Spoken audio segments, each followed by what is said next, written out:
Money can be a powerful tool, but when shared with the wrong people, it becomes a source of pain, conflict, and regret. Ancient spiritual teachings remind us to be wise and compassionate, not naive and careless. In life, kindness must be guided by wisdom. Today, we'll explore 6 types of people you should never lend money to, all through the lens of mindful living, personal peace, and spiritual clarity. Lesson 1. Those who have a history of not repaying debts. True generosity comes from the heart, but compassion does not mean losing our sense of judgment.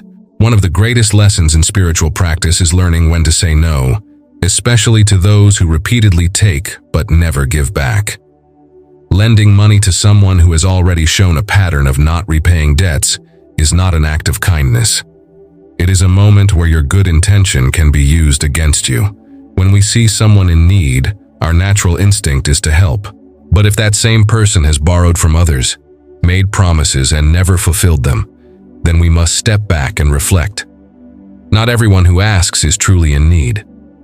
Some people have made it a habit to depend on the generosity of others without taking responsibility for their actions. They keep asking, knowing someone will eventually give in. Spiritual teachings tell us to observe people's actions more than their words.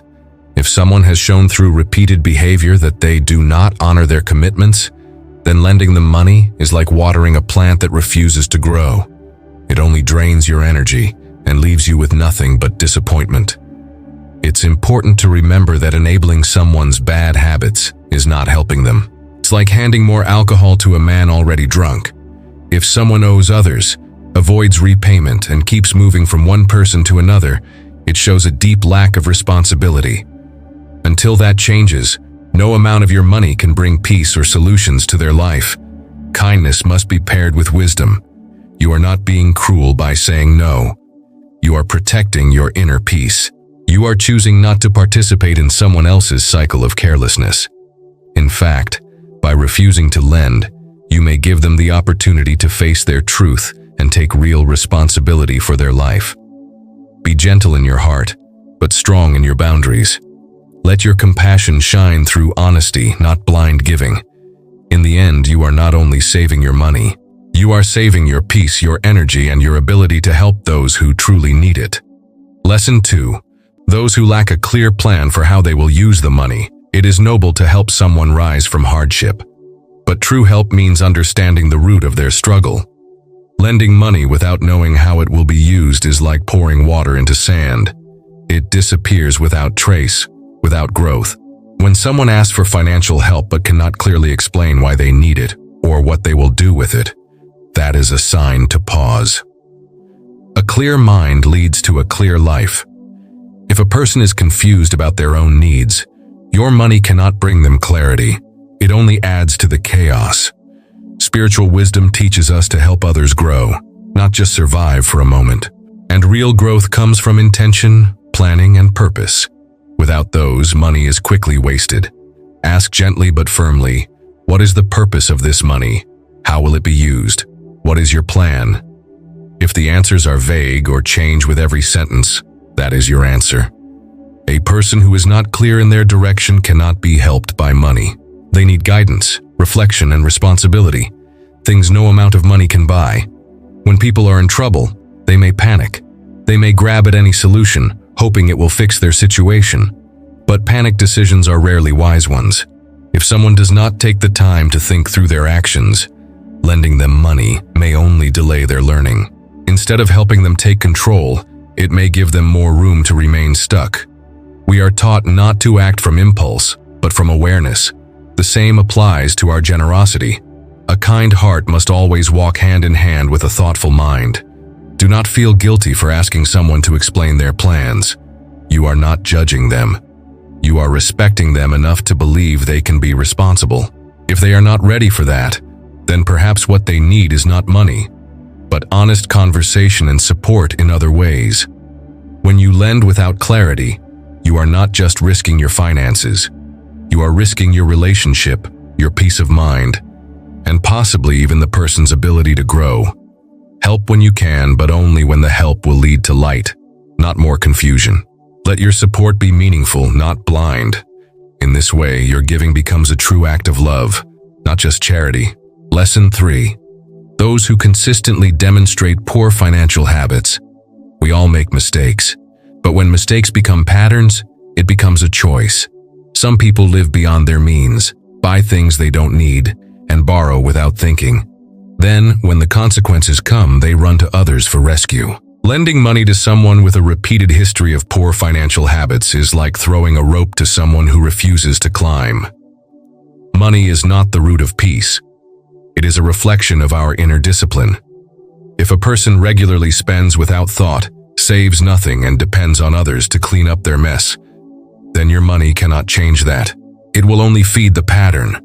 And patterns only break when a person takes full responsibility. It's not unkind to notice these things. It's wise. If someone constantly finds themselves in debt, always short on rent, or always behind on bills, yet continues to make impulsive purchases, then their problem is not lack of money. It is lack of self-control, and no amount of lending will solve that. Spiritual living teaches us the value of simplicity, self-awareness, and mindful action. These teachings apply to how we earn, spend, and save. Giving money to someone who refuses to live with awareness is like planting seeds in a storm. There's no ground for growth. Your kindness may actually harm them by removing the need for reflection. Sometimes, pain is the teacher that opens the door to change. By stepping in and saving someone every time, you take away that chance for them to grow. Real compassion means giving others the dignity to learn from their mistakes, not covering those mistakes with money. If someone is willing to change, if they seek help in learning how to manage their finances, then guide them, support them, share knowledge. But do not throw money into a fire that someone else keeps lighting. It will only burn both of you. Be honest with yourself and with them. Ask, is this help going to uplift or enable? If the answer is enable, step back. Not because you don't care, but because you care enough to let them take charge of their own life. Let your heart remain open, but your hands wise. In doing so, you offer something far more powerful than money, the gift of accountability and the chance for someone to rise on their own. Lesson 4. Those who pressure you or use emotional appeals to get the loan. True giving should come from peace, not pressure. If someone makes you feel guilty, ashamed, or afraid to say no, that is not a request. It is manipulation. Lending money under emotional pressure often leads to regret, broken trust, and inner turmoil. It's not an act of generosity, it's an act of surrendering your boundaries. Some people know how to push the right buttons. They may cry, beg, or remind you of past favors. They may say things like, "If you really cared, you'd help me," or "You're the only one I can ask." These words carry heavy emotional weight, but behind them is often a desire for control, not connection. We are taught to act from stillness, not emotion. When your heart is overwhelmed, pause. Take a breath. Ask yourself, am I helping out of love, or am I saying yes out of fear? If it's fear, then it's not real giving. It's self-sacrifice, and that leads to resentment, not peace.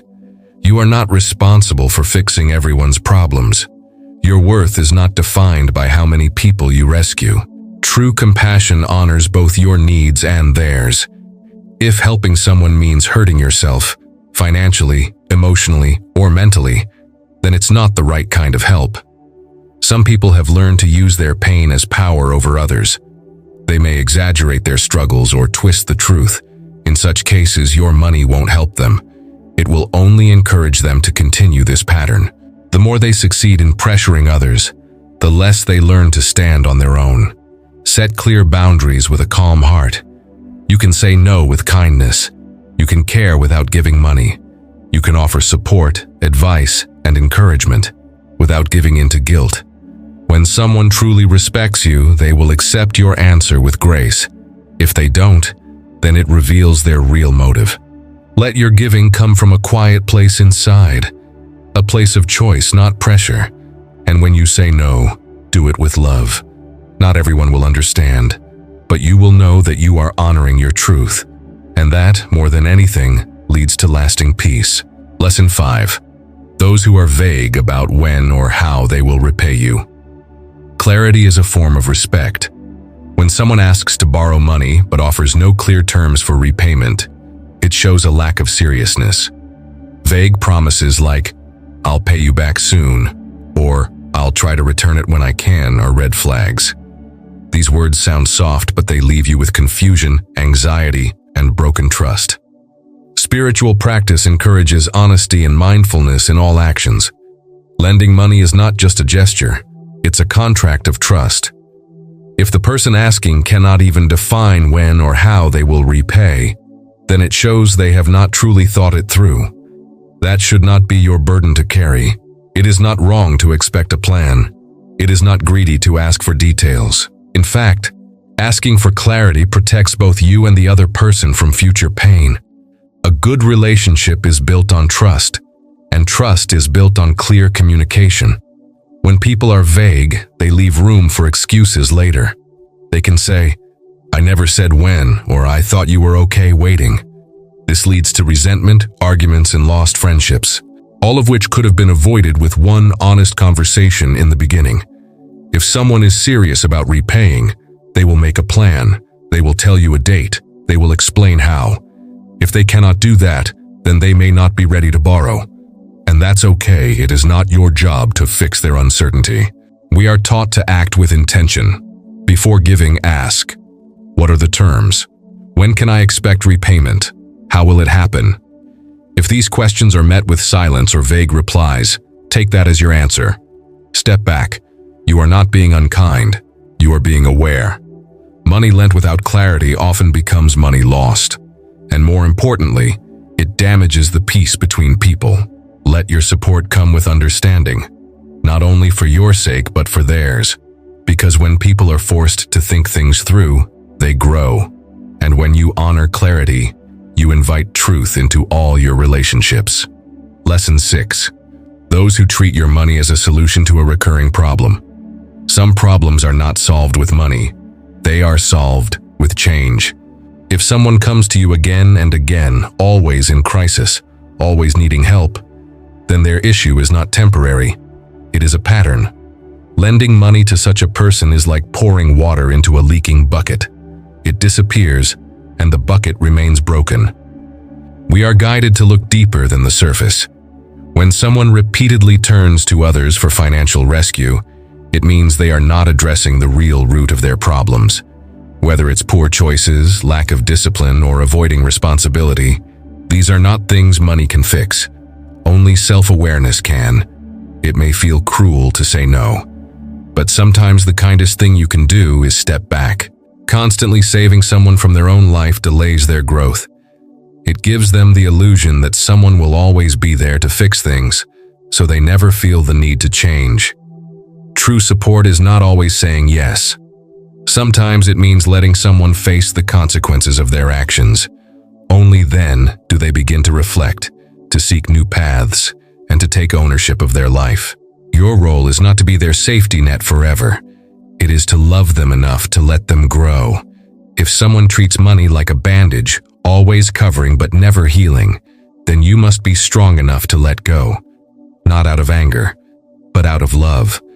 Help them in ways that encourage growth, not dependency. Share your wisdom. Offer emotional support, but guard your resources with wisdom. Repeated rescue turns compassion into burden. Let your generosity be rooted in awareness. Before lending, ask, will this create change or continue a cycle? If it continues a cycle, gently say no. You are not failing them. You are giving them space to step into their own strength. Peace does not come from pleasing others. It comes from living with wisdom, clarity, and purpose. When your heart is kind and your mind is clear, you become a source of true support, not through money but through example. And that is the most valuable gift you can ever give.